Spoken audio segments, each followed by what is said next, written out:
でもトトできる、誰でもスキルを稼げる、ガバナンスまである。中集権のメディアはもう終わりだ。真相から立ち上るインクと真実がぶつかる。レバヤさんニュース開かれる海、嘘はない。読んで書いて氷結しろ。力はみんなのもの。いい霞をたたえろ。ニュースは君のものだ。レバヤさんニュース。レバヤさんニュース。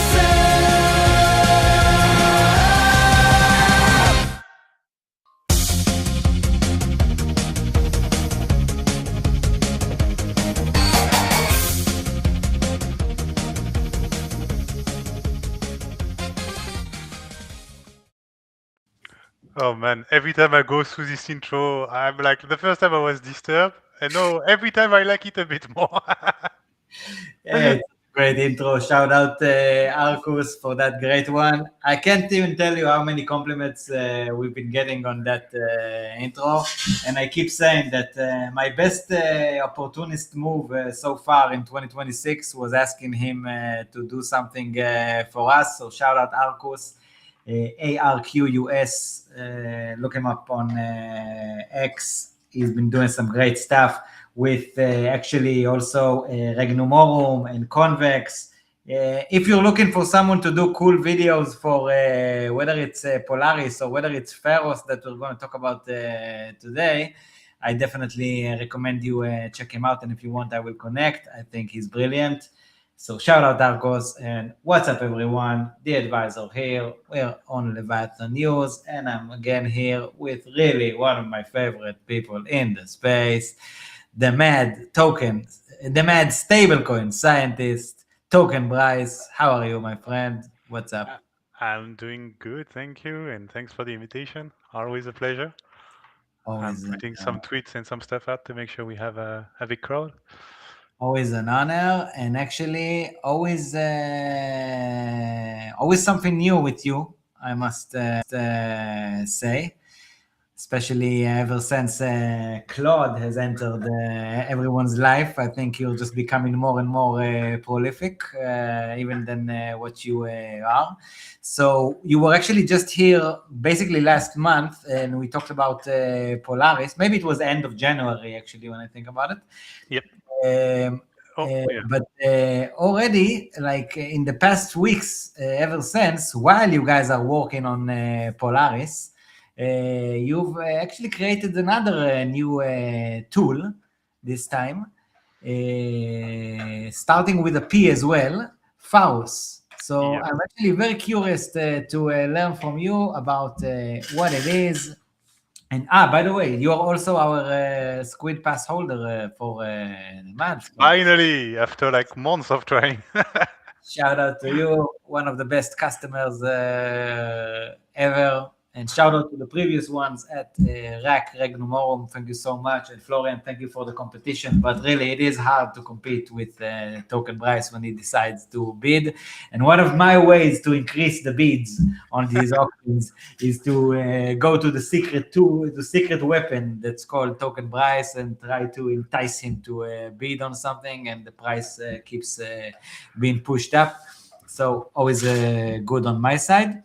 So Bryce, take us, first of all, give us a bit of an intro for it. I will also share the X links a bit while you do it, but try to give some kind of an introduction that, okay, how did the whole Pharos thing even come about? Like, what made you, how did you think about it?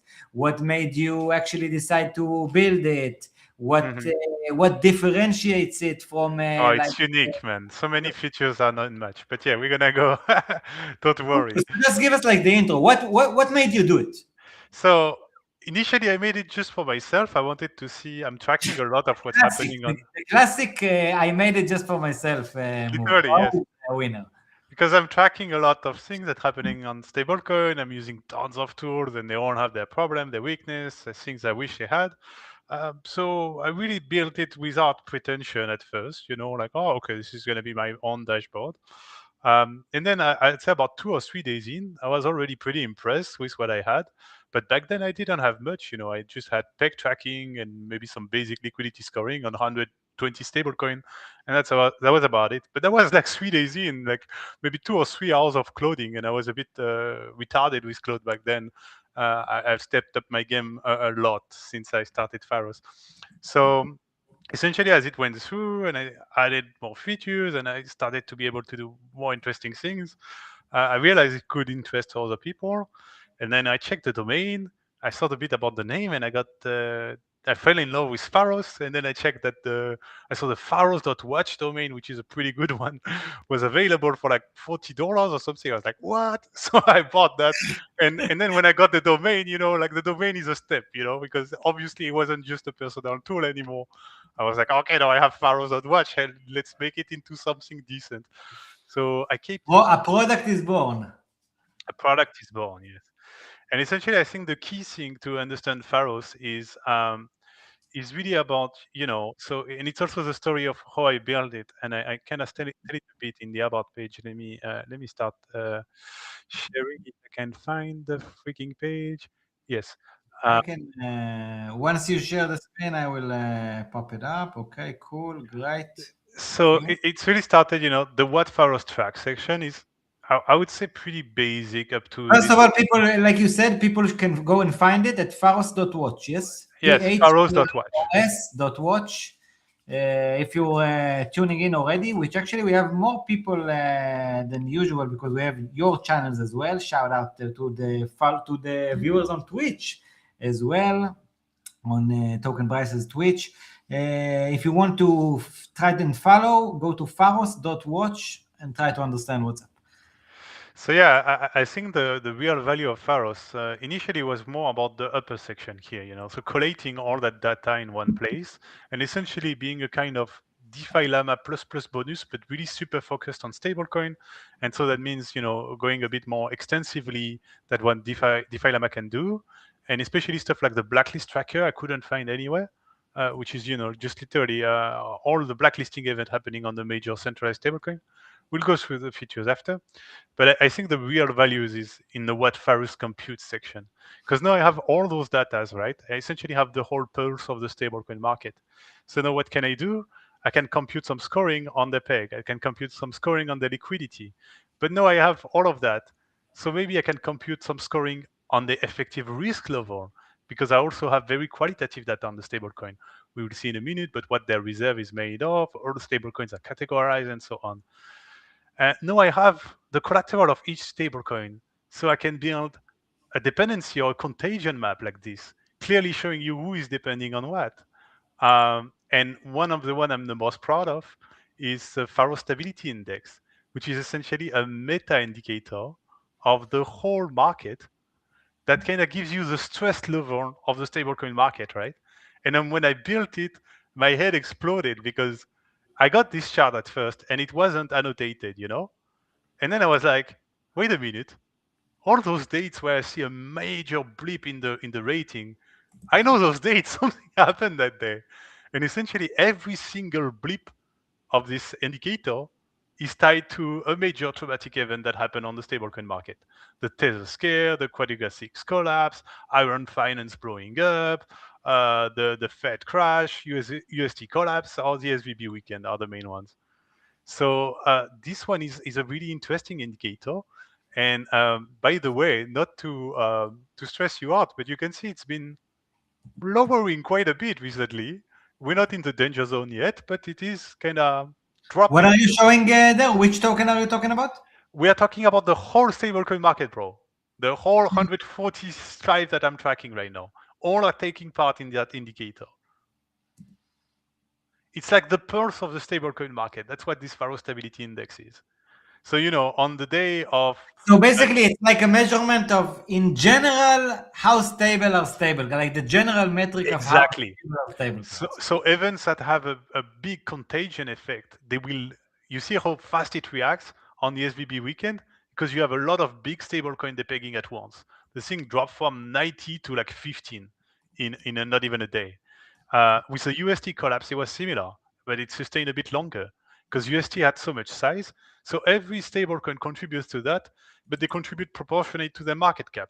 So of course, if a $30 million stablecoin blows up, it's going to be a blip in that because it doesn't matter on a 300 billion total market.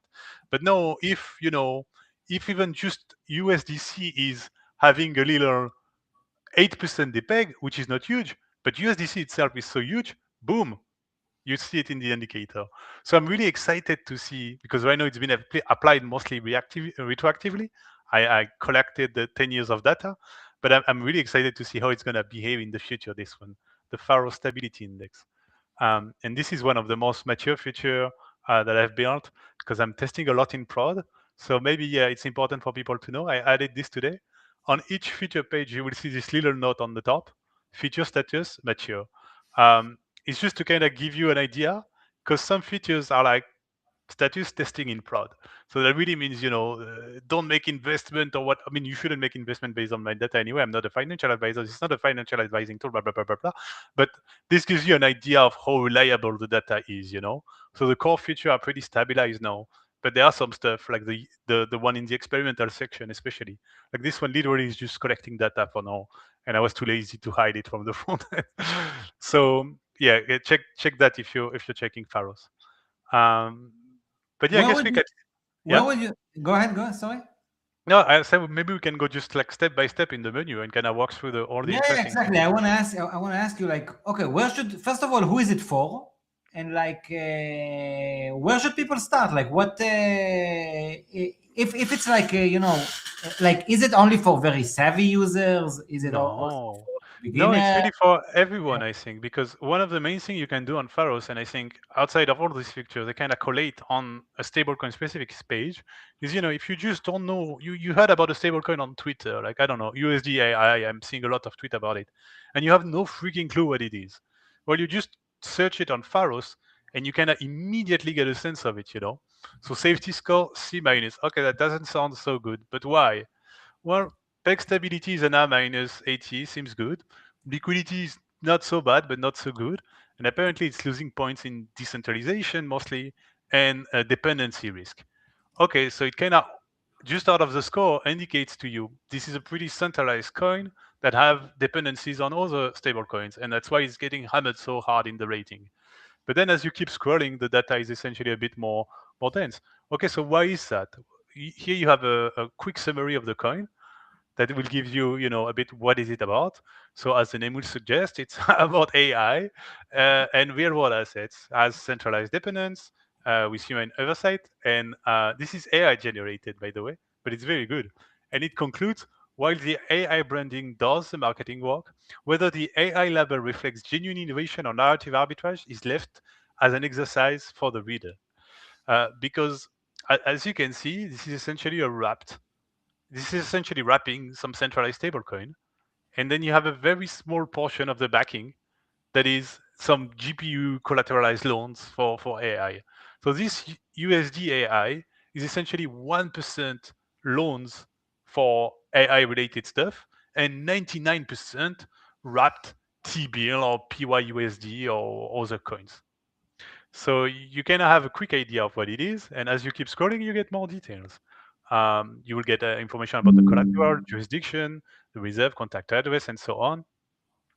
And then more analysis on the liquidity, the mint burn, and the DPEGs event. So you can see this thing has been not pretty good at PEG because it's not so old, right, until August, and you already have all those events. And that can I explain to you why it's getting not such a good PEG stability score of 80. So that's, I think, is one of the main use case of Pharos. And what's really unique here is essentially having all that information about the stable in one place, right? It's hours and hours of Claude doing research that I structured myself, and then I verify the research and I incorporate. And especially this reserve composition, I think is quite unique because, depending on the coin, some are pretty transparent about it, but most are not so transparent. So it's really hard that you will have something as clear as that. So yeah, Where is yeah, go for where it. is all the data coming from? So it's on the methodology page. You will get a bit of an overview of the main data source. Maybe no, in about yes here. My data pipeline in terms of what I'm fetching. So those are all the APIs I'm using.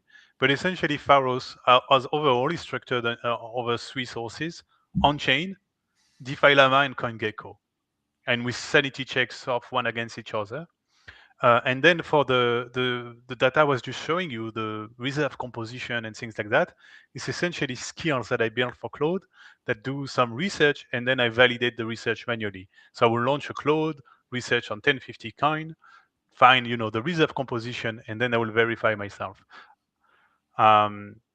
So it's a bit of both. I said in a tweet, this is 7 years of stablecoin autism put into a website, and there is a bit of that, and that's the beauty of what Claude enables here.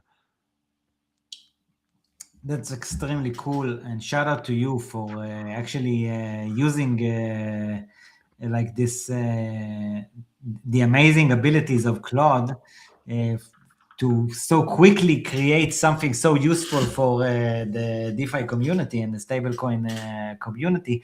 Let's choose a stablecoin, whether it's USD AI that you've shown or whatever else you feel like choosing. And maybe we were with the Llama still, so we can go on CRV USD, right? Whatever you want. And it's then, one of the top rated.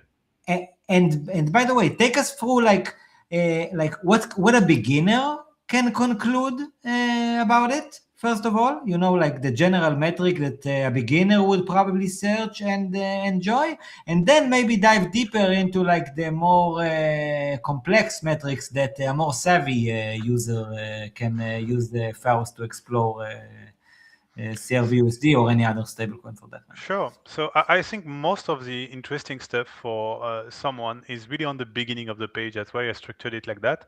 So this overall safety score, and we can talk a bit more about this later. And then the AI summaries that are pretty good, and the reserve composition. Because all of these together give you a pretty good idea of what the stablecoin does, what it is, how it works, and what are the main risks to watch for. So yeah, for CRV USD, you'll find that it's a B score, and the ratings are pretty brutal. So B score is actually one of the best rating. Maybe I need to adjust that. I don't know.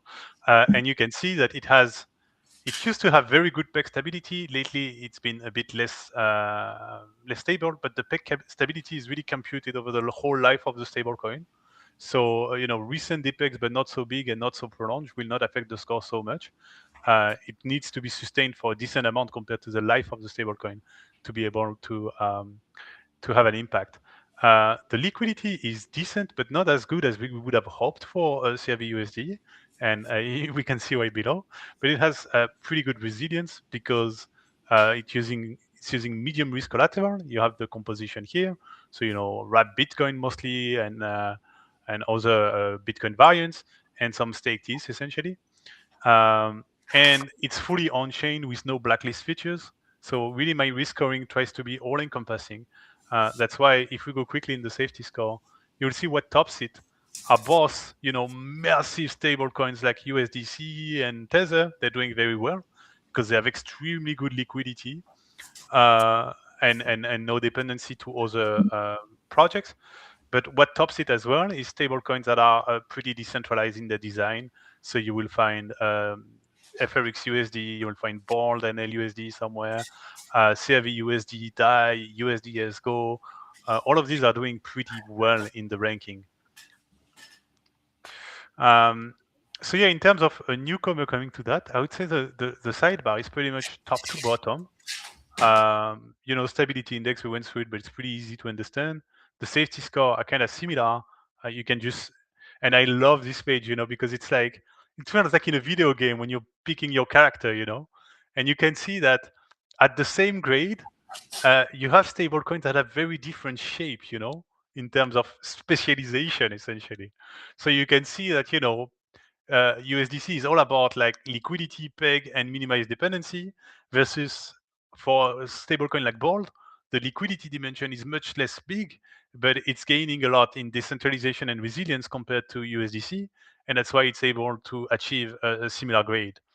So you can really see the shape of the stable here, and I find This, it this very actually interesting. really reminds me of DeFi scan. This like five. Of course, in a way, yeah. There's definitely some learnings from DeFi scan in there. Um, Another one that I find very cool is this dependency map. And this one is taking the top 50 of stablecoin only, but it's showing you the relationship between them. So if you take a primary stable, as I call them, USDC or USDT, of course, they don't have link connecting them to anyone themselves. They're not dependent on nothing. They're dependent on T-bills or banks. But then you can see they have a lot of links going to them. So, this AVI USD, for instance, has a direct link, and if you go on it, 90% collateral USDC. Okay, this syrup USDC is a wrapper, so 100% dependency. Man, This it's cool. syrup USDT, same thing. We have It's also a very cool animation of it, or whatever you call it. Yes. So like if you take a Go, for instance, and you see there is two links going, what is that? It's essentially a link going to DAI because 18% of the collateral is DAI, and another link going to USDC because 13% of the collateral is USDC. So you can really navigate the coins like this. So if we take dollar, it's dependent on USDE, 15% collateral. It's dependent for mechanism on USDS because it has some kind of PSM on USDS, and so When on. it's Bryce, when it says dependent, like, is there like a minimum percentage that makes You it can dependent? see it. So you see it on the arrow. If you go on the arrow, you see the percentage. 8% dependencies for a mechanism, for instance, for the relationship, the dependency of dollar to USDS. If you go on Frax, Frax has 42% collateral that is build, the T-bill token. So you will see it. Build is, by the way, another coin that is starting to be quite a center of a node on this map. It has USDE, USDTB. This is the BlackRock stablecoin, no? Yes, that's a BlackRock stablecoin indeed. So you can kind of see the stablecoins. What I wanted to show with this map is the stablecoins that are becoming kind of, primary, as I call them. And obviously, USDC, USDT, yeah, okay, Bryce, we didn't needed a map for that, but we can realize how much they are, But also for instance, I realize, just like you realize now, that this build is starting to be at the center of quite a few things.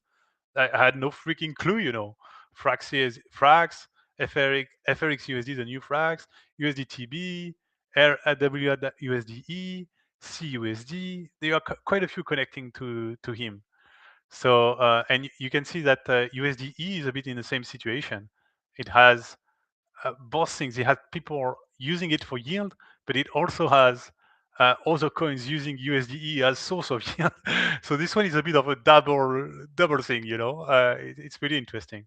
But yeah, this map is pretty insightful to navigate, I think. I'm still working on refining it, but it's pretty cool.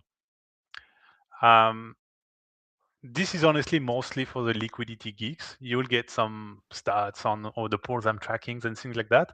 But what's interesting here is because I collect all this data on stablecoin, maybe it's more interesting if you go on a specific stable. So each stablecoin has a decent liquidity analysis conducted. And even if you're not so interested into the details of that data, what it means is then I can compute the liquidity score. And this is pretty insightful because, of course, a stable can have the two primary things before I even start to care. Can this thing hold the peg? And can I buy it, sell it in size without moving the price massively? So the scoring really reflects that. To be specific, actually, the scoring of the safety score, because we touched on it, but I didn't talk about it so much. It's essentially a 4-dimension scoring. So it's based on liquidity, resilience, decentralization, and dependency, right? And the peg, it comes into play as a multiplier of the score obtained from the first 4. So it really reflects that relationship that, your stablecoin can be all nice and cute, but if it's at 70 cents most of the time, who gives a fuck, So that's really like this, and this is the math behind it really works like that. So if the thing is at 99 cents most of the time or often, it will not be too harshly penalized. But if you take some pretty bad stablecoin in terms of peg, for instance, SUSD, it's getting destroyed, safety score 0, because essentially the peg is the peg score is also at 0, so it's getting pretty much multiplied by 0, and the whole rating is destroyed. Yeah, You can see the base rating. Yeah, one metric goes to 0, the whole thing goes to 0. not the whole thing. The peg plays a special multiplicator role. The others are additive, but the peg, because it's so critical for a stablecoin to keep peg, like I wouldn't see my app giving a C to a SUSD when the shit has been at like depegged 2000 BPS at least for 6+ months. It's insane, the depeg on SUSD. Fucking Kane is going around Twitter and launching some more bullshit project, but look at this. This is a total lack of respect of anyone caring about SUSD. Like the current deviation started November 5. And it's not like, oh, it was an event. No, if you look about it, it actually, the depeg situation started 2 years ago or something like that at this point. So it's really not able to keep peg at all. And so the score should SUSD is reflect that. it's the synthetics Yes, stablecoin or what? synthetic stablecoin. That's what it is. So that's a pretty good example. Can you also like see the ranks on Pharos? I'm guessing. Like, can it show me the most? Yeah, like, that's a safety like score let's page. say even from a liquidity standpoint, or yeah. any other metric. Like, So, if I want to know what's the most liquid stablecoin, what's the least course. liquid stablecoin? Like, Yeah, you can do that. Some stuff like that. So straight from the dashboard, the main dashboard, you have the peg score and the liquidity score, and you can operate this rating. So you can sort by liquidity score or by peg score. By peg score, maybe it's not so interesting because most of the stablecoin, they're able to hold a peg all right. So you have a lot of people in the 95+ range. But maybe the peg score negative ranking is pretty interesting, because here you will find SUSD. SUSD. And while we're talking about peg, this one is interesting because it just started to depeg today. So the USD. But what happened with this one is my depeg tracker picked it earlier and put it as a high risk of depegging. You can find a Pharos tweet just a few hours ago when it was still at like 98 cents or something. So it wasn't so badly depegged at this point. But since then, it's been getting hammered. So essentially, this is I'm pretty proud of. It's a bit of I'm still working on refining the feature, but it's showing signs that it might be working pretty okay. And essentially, it looks at liquidity, it looks at minting flow, and various other things to anticipate when it starts to smell bad for a given peg. So you have the peg score that is backward facing, right? It's looking at the history and how the stablecoin was able to hold this peg over time. And this one is looking more into the future. Like, what are the signs that we're getting now to that tells us something about the peg? So you see, it's mostly a constellation. Like, all those little stars outside are the Calm stablecoin. There is nothing to worry about. Those are your USDC, USDT, and whatsoever in normal functioning. But then you have those in the watch that already are showing some signs. And those signals are not by themselves enough. It could just be that they have a lot of activity, that there are a lot of meeting, a lot of swapping whatsoever. PMUSD is there, for instance. What others? Frax is in there in watch. Where it gets interesting in when they start to cross that alert zone and even warning, because usually this is pretty correlated with data. So this one is a very small one, and it's hard to tell. Maybe I should remove the tracking for it. But yeah, I think it's a very cool feature, and I love this design. I went a bit crazy on the design. We'll see about Very cool. Like, so the closer it is to the middle, the worse. exactly the worst. Yes. And the color gets more dramatic. So this one is a yellow in alert. What's the peg there on that yellow one right now, for example? So that's the thing, is it's a very small stable. I'm having trouble getting data. It's on a weird fucking chain. So basically, you're also like tracking a huge amount of stablecoins there. Like, you're not just 145 total. Yes. Wow. How many of them are on mainnet? And like, let's ask it in a different way. Like, 95% of the liquidity, belongs to how many tokens of the market cap, liquidity, whatever? I mean, if you do it like this, Probably much less. No, probably much less. yeah, because look at this chart. This is literally, I wanted to show that too. So this is Go the ahead. total stablecoin market cap, but in green is the share of USDT. So you can see it's like 2/3 of the chart already. Then another fourth is USDC, the blue. Then I put together USDS and DAI, so the two make a stablecoin, and there's this little yellow blip on top of the blue line. And then you see what's remaining, the gray zone, is the whole rest of the market, minus USDC, USDT, DAI, and USDS. So really, the others are like about 10% of the total market, other than those four. So reasoning by market cap or liquidity is not so interesting if you want to see what's happening. And that's a bit of what makes this analysis so hard but so interesting.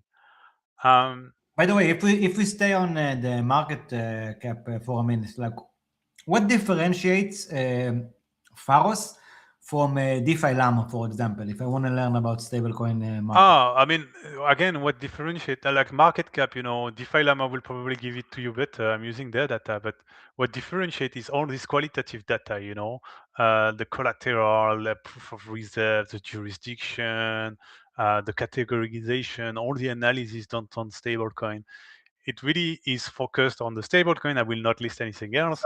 So basically, if I try to understand this, Bryce, mostly Pharos is a tool to really be able to do deep explorations of Yes, and discovery as well.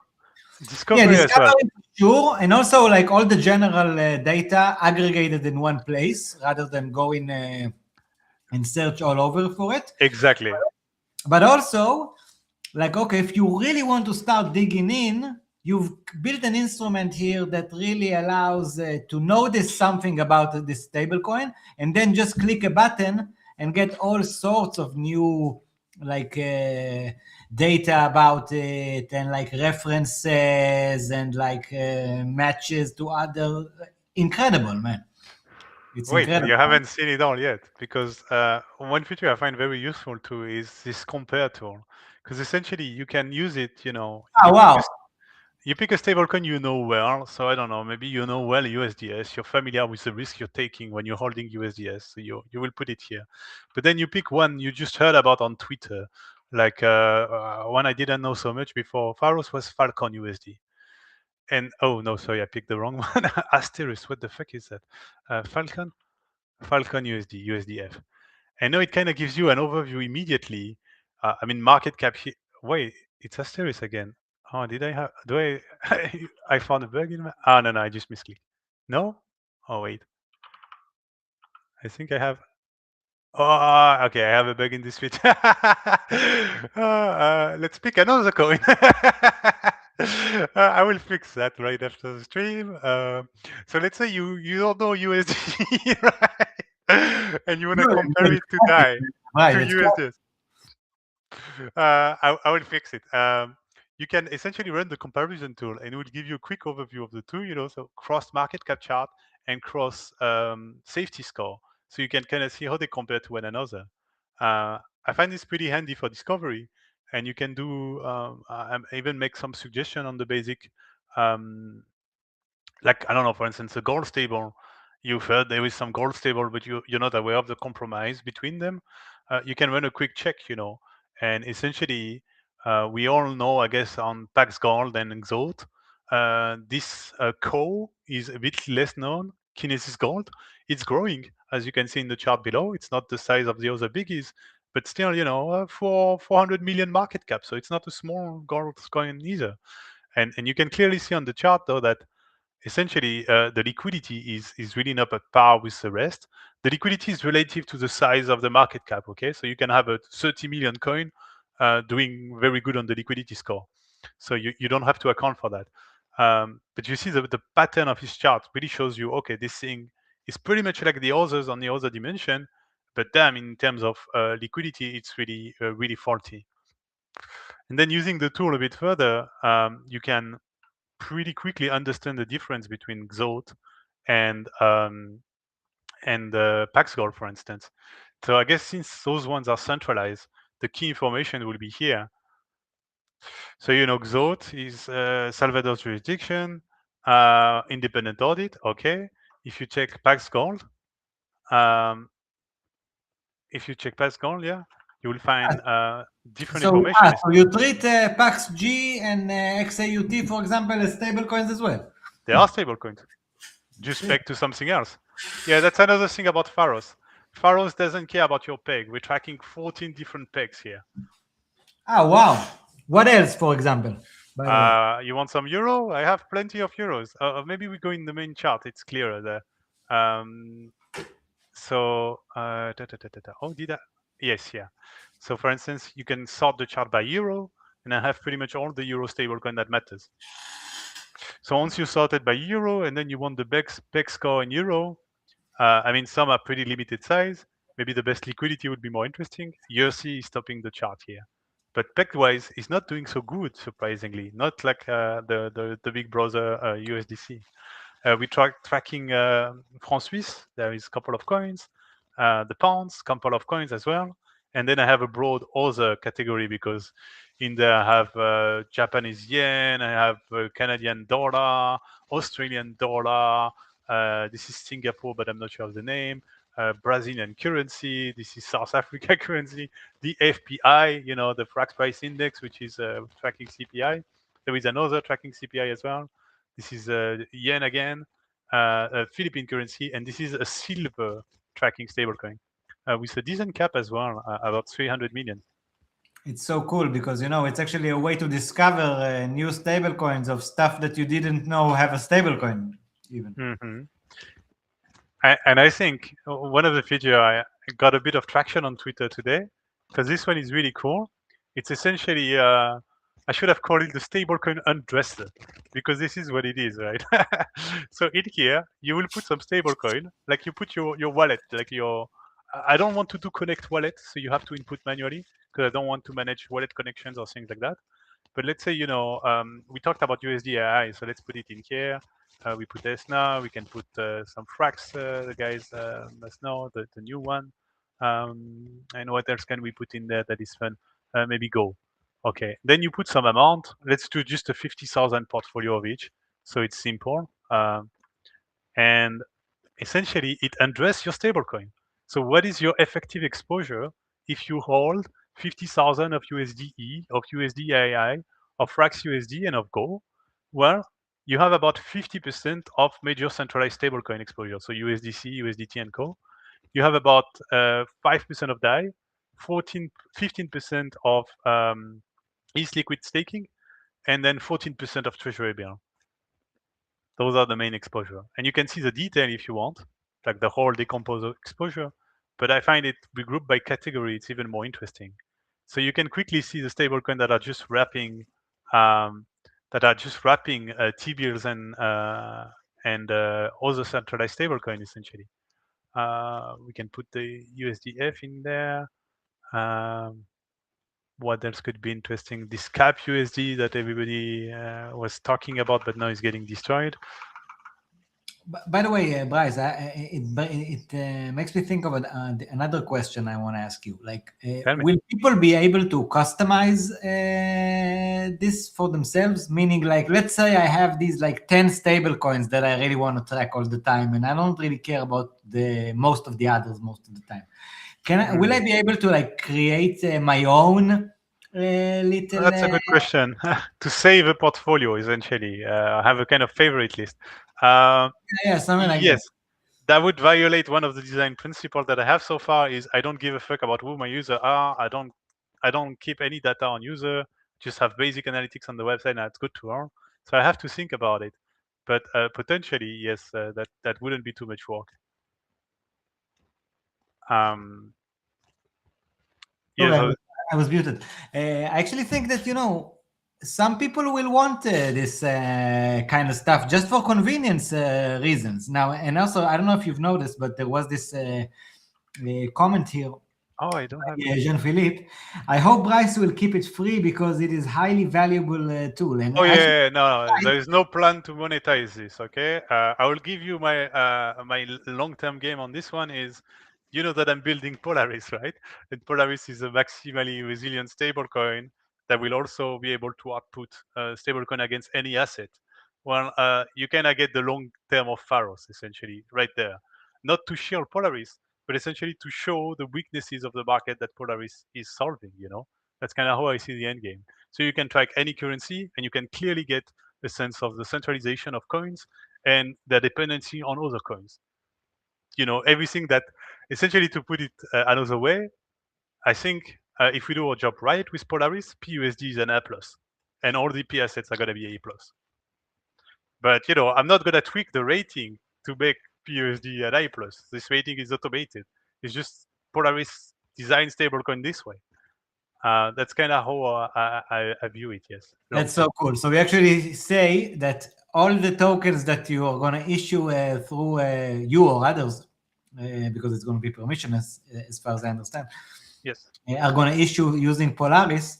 You say because of the design, will automatically get the highest grades on such a tool. So not automatically, because for instance, the peg stability, they have to build a bit over time. The liquidity, they will have to be able to attract enough liquidity to do that. But if they are able to do that, you know, in terms of the dependency with the decentralization and the resilience, they will already fare pretty well, like LUSD or BOLD or CRVUSD are faring off FRXUSD on that regard. You know, because they are using low risk collateral, they're fully on chain, they don't have blacklist, they don't have governance, they have no dependency. So all those metrics are reflected in the coin. And I'm pretty happy about the safety rating, you know, because again, if you think about it, it's quite insane that the same, you know, this is one rating, and on this rating, what do you find on top? You find BOLD, but right next to it, at the same grade, you find USDC. So, you know, like it's the two, they couldn't be more opposed, and you see it in the shape they have, but each in their own way, they find a way to score that rating and do well there. BOLD because of its resilience, decentralization, and so on, and USDC just because of its freaking massive liquidity and overall, apart from the SVB event, pretty good peg history. This is actually a very interesting observation, you know, because, you know, someone like you, especially me, when I look at someone like you, I know that you in general would prefer a stablecoin like BOLD to a stablecoin like USDC. But it's very nice to see that you've created this objective metric that actually shows that history actually says that, you know what, USDC is kind of great so far. Yeah, you know? and interesting patterns emerge here. So I was just showing a Frankencoin. Very few people know about this stablecoin. Shout out Frankencoin, of course. It deserves more to be more known because, you know, by your ranking, it's top 10 of all the stablecoin. And there are stuff like Go or Tether Gold or again, where did you say that? I have to tell Johannes about this. Like, where did you say that it's top 10? But top 10 in what? Safety rating. So safety rating is an aggregate of pretty much everything. And the reason it's there is because it has pretty decent peg stability, although not perfect. The liquidity is also another point where it's losing a bit. But then just like a BOLD or an LUSD or CRVUSD, it's doing well in terms of resilience, decentralization, and it has no dependency risk. So all those dimensions are kind of pushing the scoring upward. Essentially, I guess my whole point is like the scoring has been built in a way that, you know, you don't have, there is not one design to top that rating. It's more about like, what are your strengths and are they strong enough to allow you to emerge? What's the like, where does the combination of your traits actually take you rather than the traits that you may try to emphasize or market or talk about? Precisely. And the only trait that will prevent you from ever reaching the top of this rating is the peg. So like, if you don't have at least a decent capacity at keeping peg, you will never be able to top the rating, no matter what else you do. But all the others, again, we have good example here. They're possible to top even if you're pretty bad at it. So obviously, you know, USDC is not very decentralized, but still the way it's designed, it's still able to top the rating because of that. And it's also losing points in resilience because resilience account for the blacklist capabilities, which, you know, blacklist is very active on USDC. Let's move to blacklist in a minute, actually. I actually want to ask you about, like, can you compare USDT and USDC, which are like, you know, in a way, they're like very much like the two big brothers of the industry. And it's actually very, now when I think about it, it's actually going to be very interesting to see what are the actual differences between these So two. they're very close. You can see here on the chart overlap. So USDT is doing This is bit, like them being one on top of the other. yes. So Okay. USDT Yeah, is wow. a bit It's almost better. like, I don't know the word in English for this. Yeah, they're almost identical in shape. The main difference Yeah. you see here is just USDT is a bit better at keeping peg, has a better peg score than USDC. There are a few factors here, but main one is the major depeg event that there was on USDC on the SVB weekend, and also the fact that the peg score is conscious of the coin history. So it's a question of how many days were you depegged over the whole course of your history, and how bad was the depeg? And essentially here, USDT has simply a bigger track record. It's an older coin than USDC. So it's also a factor there. Simply over time, it's been at peg a bigger amount of the time that USDC was. You can see this on the detail page. So USDC has been 99.8% at peg overall, and USDT will be higher, 100% at peg. It's a rounding up because it's just a depeg event on USDC.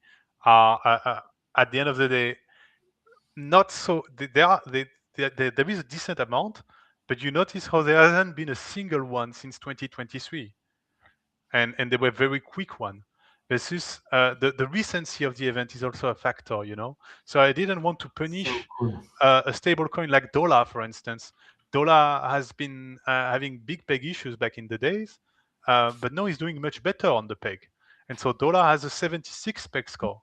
Because if you look at actually the longer it's been since it has issues, exactly, the better, basically. Like there is having a bit of the decay factor. Having an issue 2 years ago is not like having an issue yesterday. Exactly, you get it. Maybe something has been fixed since, and still it's the peg like 50 bps right now, so it's and not also perfect like the peg. duration of the peg and like how Of course. big the peg was, like all these different metrics are able to shed a lot of light and separate between each depeg and like another, not just like a 0 to 1 thing, it either depegged or not, which is too shallow of an observation. This is a very cool tool. Let's see what Alice asks here. Shout out Alice, of course. Oh yeah. You can wave your way through. Yeah. No, that's a good point by Alice. Yeah. I forgot to mention that. Yes, just to show on screen. So if you make a portfolio on the portfolio page, I forgot, Alice knows my feature better than me. It's always amazing with Alice. So one thing that is interesting here is, you see I've made whatever portfolio, it doesn't matter, but you see the URL as I'm adding a coin is changing. So if I add this World Liberty Fi and I put an amount, it will also change. So what that means is this URL, you can share it with friends and they will immediately get the portfolio, but also for you can just bookmark this. You can make your portfolio once, bookmark it, and then it's good. It's exactly the feature you were asking me about, like saving a portfolio. It essentially replicates the same, and I don't have to store user data. Yes, fuck GDPR. Fuck, yeah, no, not fuck GDPR. I love all regulators, and I'm going to be able to, the European Commission is doing an amazing job. I love von der Leyen. But I'm going to also be able to do it without being as savvy as Alice. Yes, again, you just go on the portfolio page. You, like a little monkey, just put your coin, whatever. You put your balance. Great. And then look at the URL on top. It changed. So you bookmark this. Up, bookmark bar, and now you have in your bookmark bar your portfolio. And if I click this link, okay, let's go somewhere else just to show you. Now I click my bookmark that we just made, and up I have the portfolio that I just made. So it's as simple as making your portfolio and bookmarking it. This is a very useful and impressive tool, Bryce, I must say. And you haven't seen the best yet. I mean, you've seen a lot of the best. So this one is just a funny page, but I really like it. It's the cemetery. So it's a memorial to the dead stablecoins. It's pretty straightforward, But you will find all your dead stable here with a little epitaph on the tombstone and a bit more detail if you hover on the tomb. you can click one and it will bring you to a bit more data, and especially a link, whatever article in crypto media or whatever I was able to find to give you a bit more context. I know the funniest part is if you really miss a given stablecoin, so let's pick wisely. Which one did we miss? Bean. It was an algorithmic experiment, kind of gone too soon. You can just hover on it and press F, and you populate the tombstone with little flowers as a way to pay respect. Yeah, you can tell I had fun here. That's crazy stuff.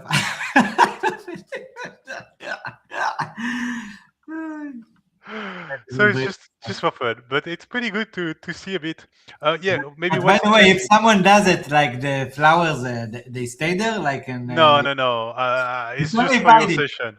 Maybe I should put a tracker to see which is the stablecoin the most remembered. Yeah, which gets the most flowers. Which should get like a revamp at some point. What's interesting too is there is some data on those that stable, because for each I have their market cap at peak. That's what I take. Not the market cap at the moment they exploded, but at peak. Sometimes the explosion is at peak. Sometimes it's not necessarily correlated with the peak. But what's interesting is cumulative value destroyed is not so interesting, because essentially you have a few major stablecoin like USD and BUSD that are those big step on the chart, and they make most of the chart. But you can see the cause of this by count and by market cap. So it gives you an idea of like what are the likely cause of death of a stablecoin. So in terms of consequence, so number of market cap of the stable when it blows up, algorithmic failure, mostly because of USD, of course, and regulatory because of BUSD. By count, it's a bit more distributed, liquidity drain, counterparty failure, algorithmic, and just abandoned stablecoin. And regulatory is more rare, only 2 stablecoin killed for regulatory reason, the ERT and the BUSD essentially. So I found it pretty interesting, because so many are worried about the regulation on stablecoin, and at the end of the day, if you look at the discount, you should worry about other things than regulatory if you're looking to build something resilient. You have some other obstacles other than regulation on your tokens, it seems. So with the regulation, it's also like a trade that I'm not sure we dived into yet. The blacklist. The blacklist. I mean, we went through it quickly. It's maybe not the most interesting. It's just tracking all the blacklist event, but then it's used to compute other things. I'm building on top of this. So this data is very reliable. It's a mature function. It was one of the first I built. But it's really just like a blacklist tracker. You'll get some stats on the blacklist. I'm also monitoring the activation of the USDS blacklist. If ever activated by governance, you will get a ping, things like that. But apart, if you're really interested to know like which is the most blacklisted or whatever, you can check the data, but it's mostly used for the computation. Maybe I'll put this page a bit lower in the future. One feature that I really like is this daily digest. Cool. And so essentially, it's getting better and better, because as I'm building more indicator on Pharos, I'm instructing the prompt with very good context to use those indicators to make good commentary. And it's pretty funny, actually. So it wasn't today, but let me take I think it was this one. It roasted LUSD just a few days ago. Let me try to find the... I saw it, I read it on Twitter. I was like, what the hell? I think it was one of the... let me find the exact one, because it was so fun. And this is something that actually it posts daily, according to... It posts daily, yes. Maybe it's a March one. Yeah, maybe this one.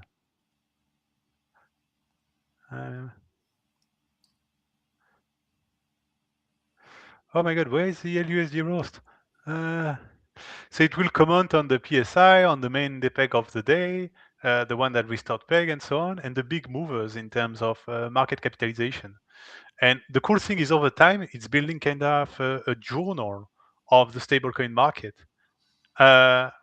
This is the kind of stuff that people will want to be updated with every day. This is also, exactly, by the way, what you've opened the TG group for, if I understand correctly. Yes, you're right.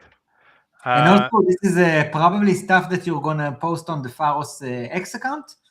Yes, it's already automatic. It's posted every day on the X account, but I'm more limited in space on the X account, so it's better on Telegram if you're interested in those recaps. Like API things that wants money and stuff like that? Yeah, on Twitter you pay per tweet, and also you just don't have much room. So yeah. Oh, there was another roast of LUSD, but I wonder if it's not one of the recap that I was shooting for test that I had to delete. But here it's talking about LUSD. Yeah, it's talking about how it's a posture, not a crisis. And kind of roasting the liquidity there as well of LUSD, which is I guess fair. The liquidity is 90 Yeah, days. it's actually correct, no? Like Yeah, no, that's the thing. they've always said that LUSD might have in a way the perfect decentralization, but it just doesn't scale to be big enough. So yeah, those recaps are pretty cool. They're getting refined over time. I still need to plug the latest indicator into them, but essentially I'm pretty conservative with the recap. I wait for a feature to be mature enough before I actually connect it. So methodology is mostly for the geek amongst you who wants to understand really how it works under the hood, how everything is computed. I try to do little graph with Claude to explain to you a bit high level how the things works, and you can have the math behind each formula.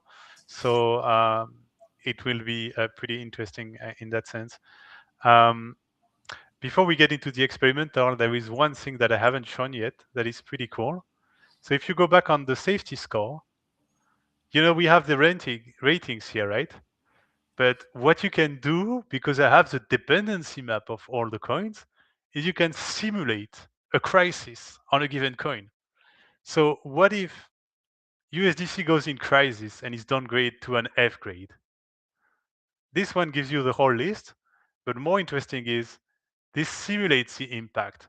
So there is a light impact. Wow! So it shows me what will happen to other What stable is coins who growing, are essentially. dependent on it.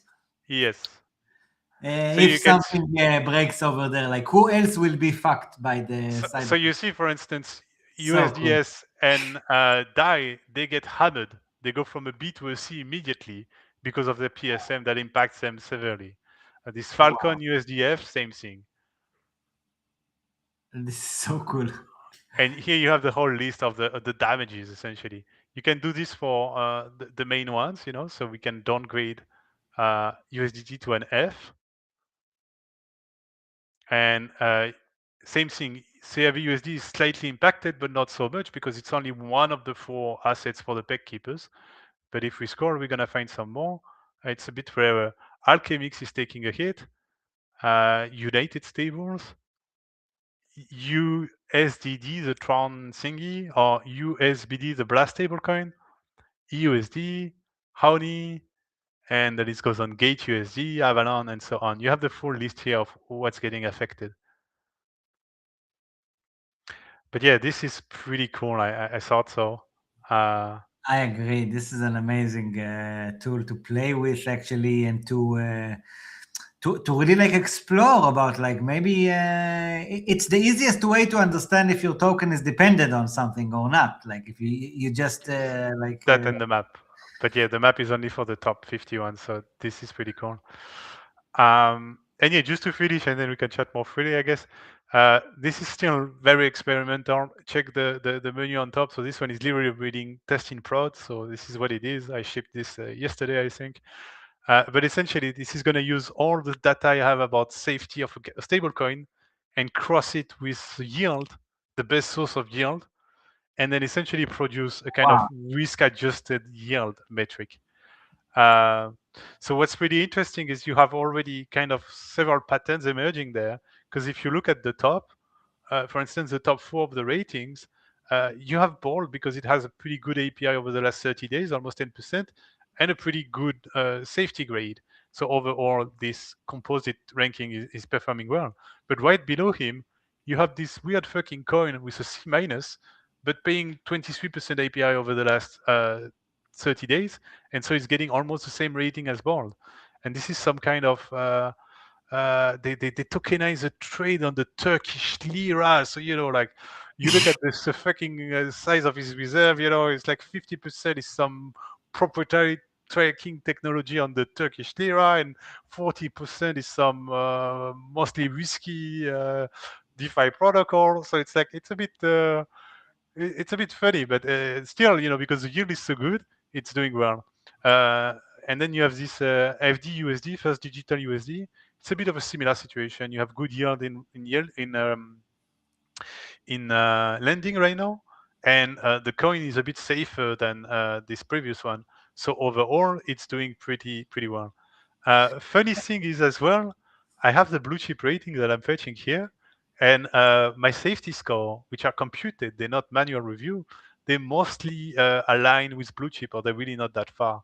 So liquidity is an A minus at the board, is an A minus on blue chip, and I have B plus here. If you take USD, it's a B plus on blue chip and a B plus on my system. This one is where it diverges the most on USDT. They see it as a D, and it's a B plus on Pharos. But no, they don't have Sky Dollar, but they have DAI, I think. DAI is a B plus on blue chip and a B on the safety rating. So it's kind of crazy, like convergence of brain in a way, except the blue chip brain is a very manual, like DeFi scan like process, manual Yeah. review. And this is more like data driven, purely data driven. That's actually very interesting and different approach. Can you also just like see a more naked version of yield? Like if No. You go on fucking DeFi Llama for that. I'm not DeFi Llama. If you're just looking for yield and you want no context, you go on DeFi Llama. I see. So it's like only like the risk. Just risk is the connecting thread, and this is kind of because I need to have a scope, else I will go a bit crazy. This one is going to be very interesting, but it's still populating. It will need another maybe 12 hours to finish populating, but it's essentially right now it's computing the history of the whole mint and burn activity of those 10 coins that I use as my testing, and then I might increase coverage. So you can already see the data from here. So you see it's up to the data of 190 days ago now, so it still have a bit of work to do. But every single mint burn event, and then I will have an idea of like what's a normal day in terms of minting and burning on those stable coins, right? On the USDC, on the USDT, for instance, and then I can detect essentially the spike of minting of activity or the spike of burning activity. So that gives me perspective on essentially a bank run type of scenario, if I can detect a spike of burning activity. And essentially all of this feeds back into the beautiful Deuce, the depeg early warning system. This will serve as a signal for that system eventually. So everything kind of connects together. It's just, still a bit work in progress, but I still think it's already in a pretty interesting state. Man, this is already one of the craziest tools I've ever seen in the space. And basically, you just built it all by yourself with cloud? Exactly. I think it's a testament not only to the abilities of cloud, but also to your savviness of what you wanted to do. And like the kind of metrics that that can and should be explored. So much respect, sir, for leveraging it to build such an incredible tool that I think can be useful to so many people in different levels in the space. And also, like you said, I'm pretty sure that it's gonna serve you whenever you want to demonstrate the power of Polaris once it's up.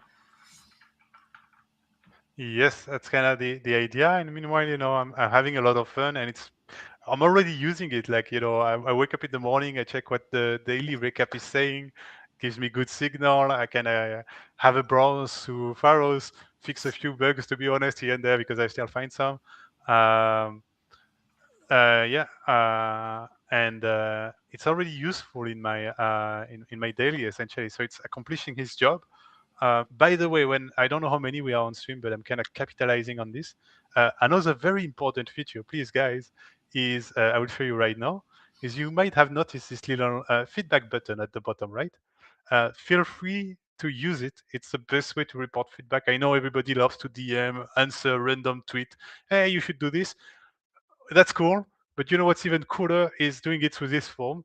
because then it creates a GitHub issue, and I can tweet them kind of like step by step, gently, make sure I'm processing all of them, and I'm not missing one, and I don't have to have fucking post it all over the place.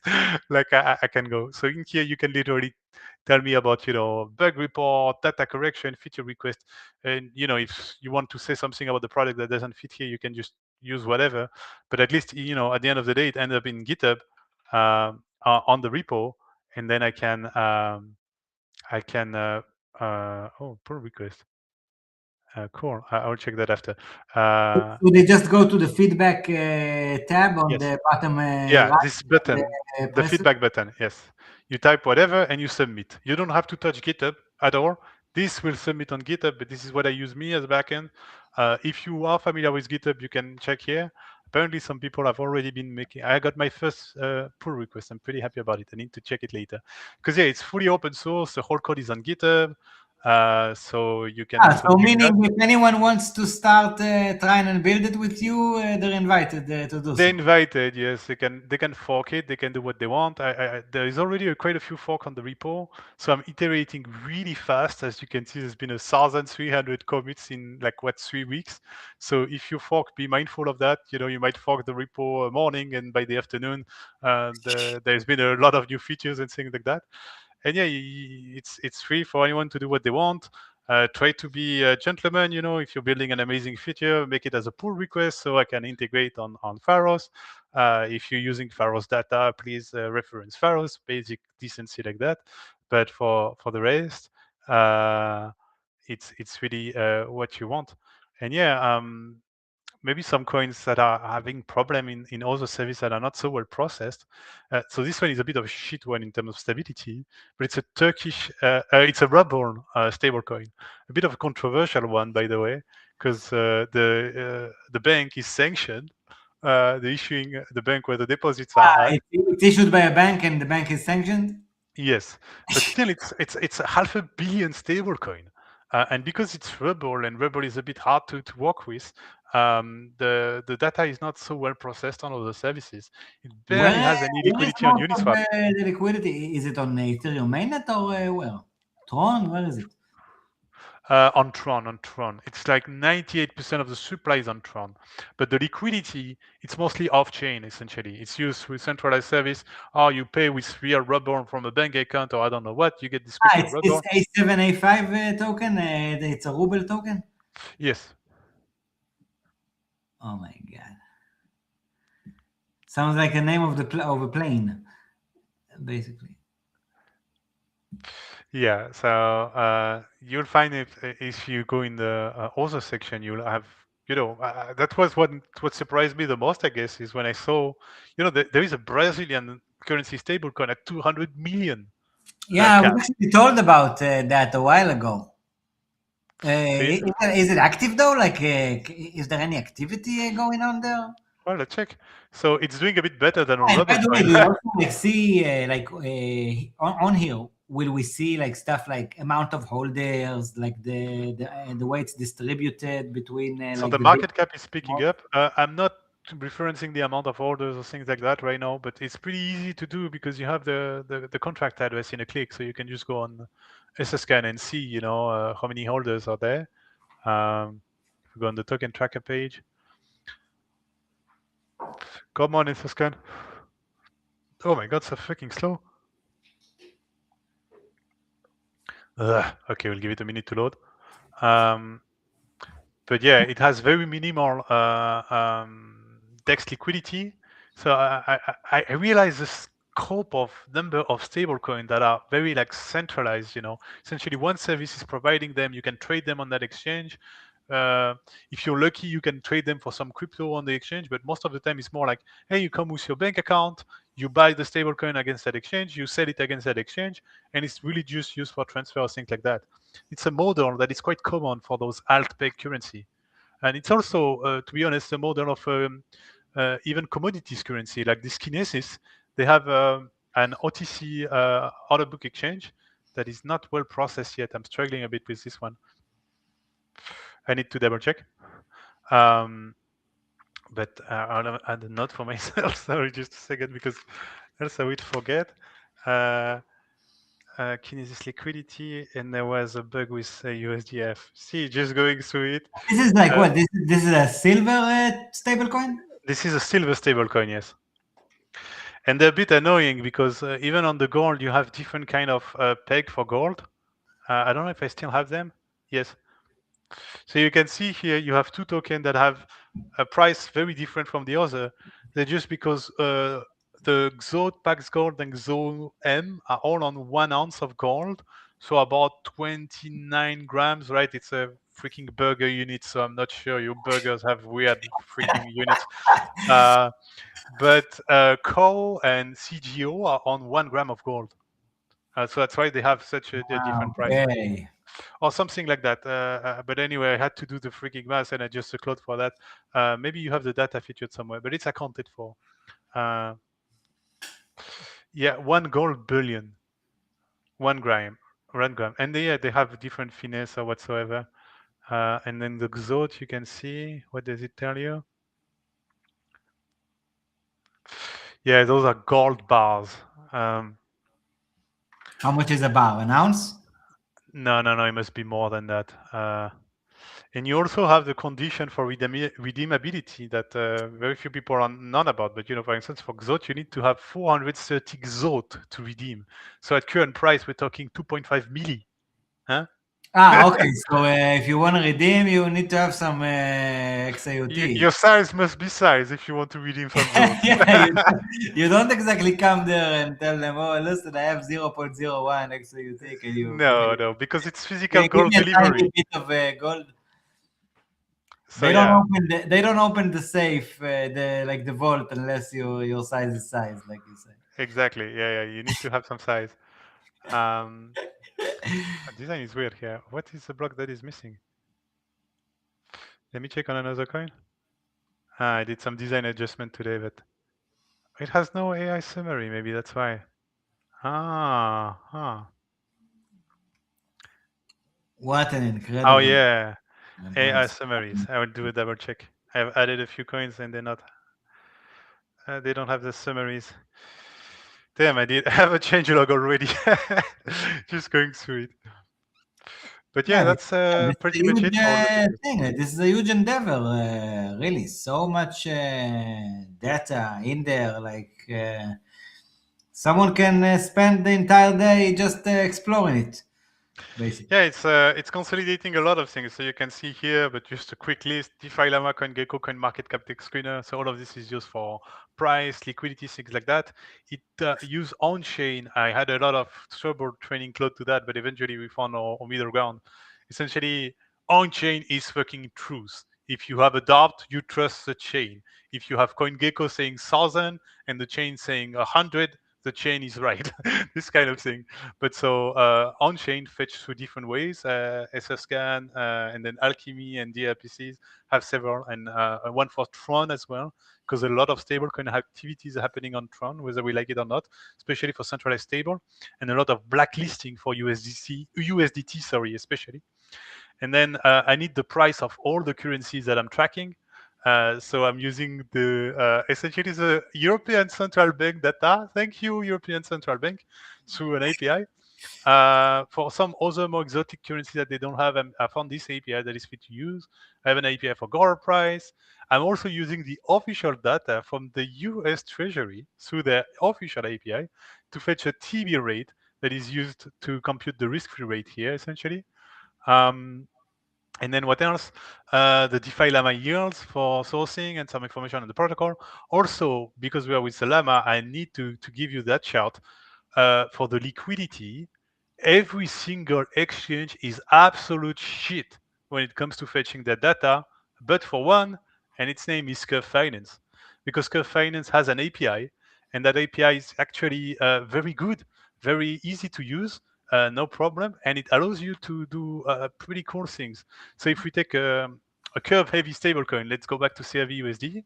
Essentially, what I'm able to do is I'm able to get data about the pools, TVL, volume, whatsoever, but also stuff like the R factor, the amplification factor, so how concentrated is the pool. And all of this is factored into the analysis of liquidity as well. For exchanges like Uniswap or Fluid, they don't have an API themselves, so I have to do some acrobatics with the graph or things like that, and it's much more painful. So it was really cool. I DM'd Michael when I started using the API. I was like, "Hey, bro, you really did a killer job on this API. It's absolutely amazing."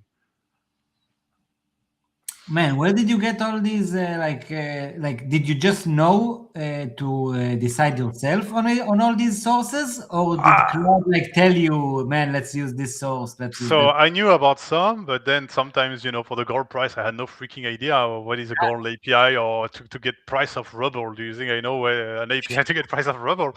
So I launched Claude on a research mission. Okay, find all the free APIs that give me price of rubble and try to get a sense of, how many queries we can make. Are they reliable? Compare them with one another, blah, blah, blah.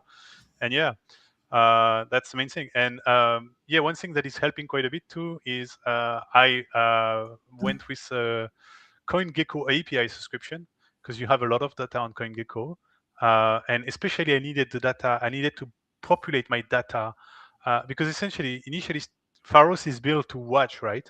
And it was watching the present, which means you would go on a coin and the market cap you would see just starting from mid-February when Pharos started, and of course it's not an amazing behavior. So I needed to backfill the historical data, and to do that I went with the analyst plan, as they call it on CoinGecko, for just 1 month. It gives you access to 10 years of historical data. So I'm hitting that API like a motherfucker to essentially get all the data I can on the 10 years. And then my plan is to downgrade to just the pro version, which is already 30 a month. And that should be enough to cover the ongoing need now that the historical data is populated. Very cool. What else do we need to know here, Bryce? Anything, any other specific traits that you want to share? Because man, I really think that we can go like we can do it all day. You know what I mean? Yeah, no, we can wrap it up there. Just the feedback, if you find anything that is weird, that you think is not okay, bug, you think a stablecoin is missing, especially now, if you find stablecoins like that have a decent amount of history and that are missing, please tell me. Because I need to make the most of my 20 days that I have left with CoinGecko Analyst. For the rest, what else? Yeah, just if you like Pharos, talk about it. That's the best thing you can do. It's free. You pay with your love, care, share, likes, and attention.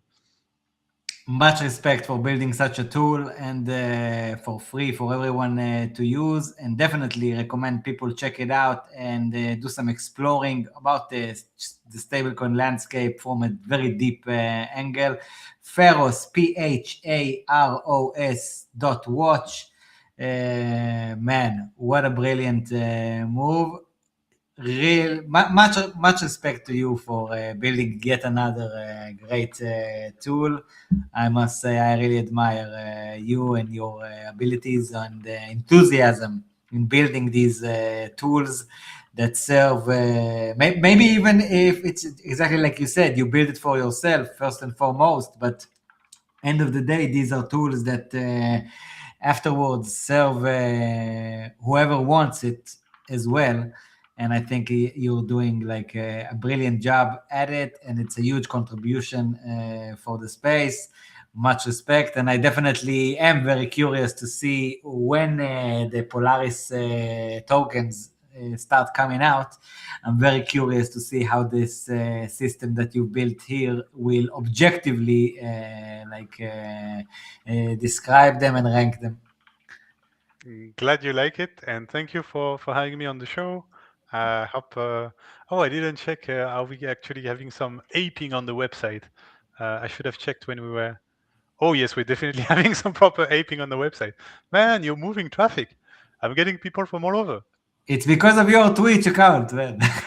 Canada, Norway, Brazil, Germany. It's like the whole world is tracking shit on Pharos now. That's nice. Incredible. Yeah, we do have some. I actually think that most of the views are from your X account. I saw over 200 there. The Leviathan news with 177. My own with 46. And fewer for now on the YouTubes and Twitch, but you never know. You never know what it gets to. And actually, there's a lot of clips. I don't know if you're already clipping stuff, but we can definitely do some clips from this interview today. And I really think, by the way, that more and more people should explore the daily digest feature, for example, even just to get some stablecoin news and updates. I don't know if you've noticed, Bryce, I started doing just last week a show. It was the first episode with the Volts FYI guys. You know them? Oh yes, I mean I know about Vaults FYI. I don't know if I've talked with the guys already. They're actually great guys. I really like. I've actually talked to all three co-founders there, Ryan, Kaimi, and Tyler, who's been doing the show with me, and they're really great guys. And it's a very nice and useful tool.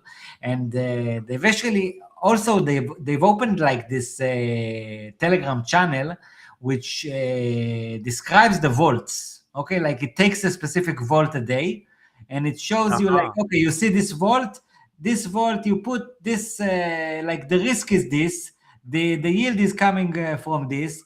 Basically, your trade-off is that you provide liquidity to lenders and blah, blah, blah, all this kind of analysis. And I really liked it, like the idea of it. And I actually talked to the guys and told them, guys, maybe we should start like this Volts report show where we can like take some of what you've been doing and just share it with the audience, like just explore some vaults, show some of the vaults that you've been mentioning during the week, the opportunities, some lessons from the week. It can actually be very cool for a lot of people, actually. So we had the pilot like last week. I had an interview with them for like 3 weeks ago for the first time, just to present Vaults FYI in general, because I've heard great stuff about it, actually.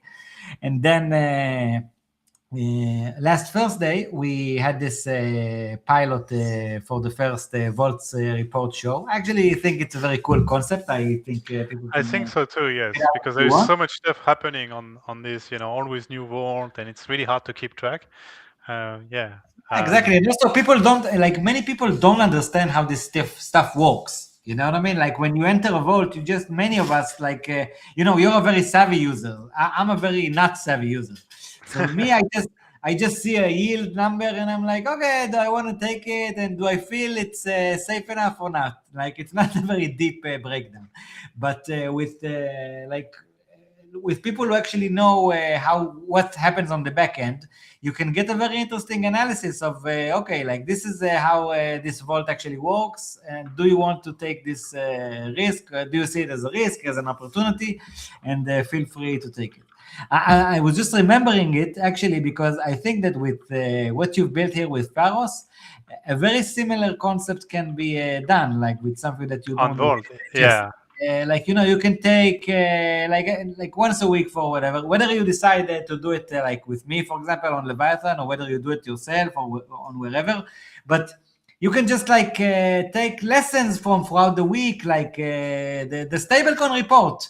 Basically, once a week or whatever, showing interesting That's stuff. next step, actually. Once I stabilize the DGS, I was already in my plan, is to have a weekly recap, and essentially based on the data from all the week and the 7 daily recap. I think it's not such a big step to produce that. The problem is with all of that is I'm triggering Claude programmatically, so I'm paying per credit. But it's okay. It's a measurable cost. Right now, the DGS costs me 1 cent a day. I'm not using Opus. I'm using Sonnet. But I'll see, maybe I'll put Opus once a week on a nice weekly summary, and it shouldn't be too much, maybe like 20, 30 cents, 50 cents per And summary. again, I think you should explore the fact that, especially if you want more people to know about it, you can explore the idea of like doing like a show with that kind of stuff. You know what I mean? Because people often like to see this in a more human format. You're right. Of people discussing with them about what's been going on, and not just like getting like an output that is written whether by a person or AI or a lot of stats or whatever. Like people like to consume news, you know what I mean? Like they like to consume like media. Media. I know, you're right. Right? It takes time, it takes effort, it takes time, it takes Other than doing like some other stuff, you need to do that. But actually, I really want to thank you for coming. Like, for example, I do think that it's important for Pharos for you to come on a show like this and present it. I definitely hope that some people will find it useful and will start exploring Pharos and use it for their needs because they see it here on the show. And man, much respect. Anything you want to add before we wrap it up and I send us away with happy Purim to everyone who celebrates? No, I think it's good, man. I'm already getting some issues open on GitHub, some reports, so it seems like people are knocking in. Thanks to anyone who does that. Help me make Pharos better, and yeah, hope you enjoy it. Purim Sameach, and thank you for having me, man. Thank you very much. Purim Sameach to everyone, indeed. And guys, feel free to follow Pharos Watch on X. Go and check out the website over there at pharos.watch. That's PHAROS.watch.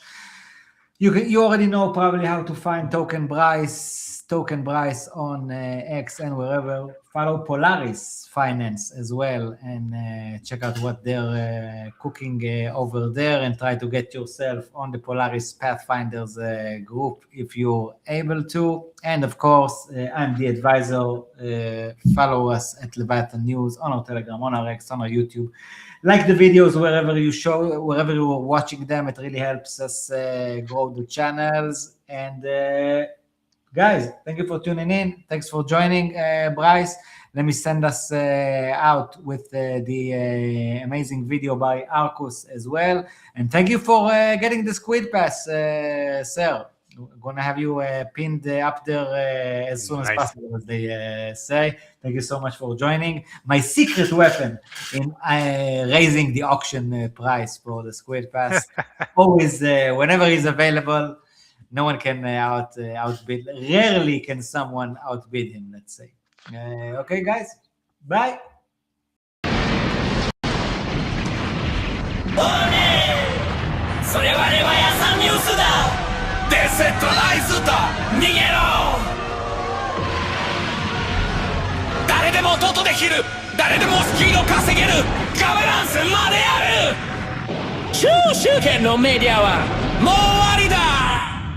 真相から立ち上るインクと真実がぶつかる」「リバヤ参入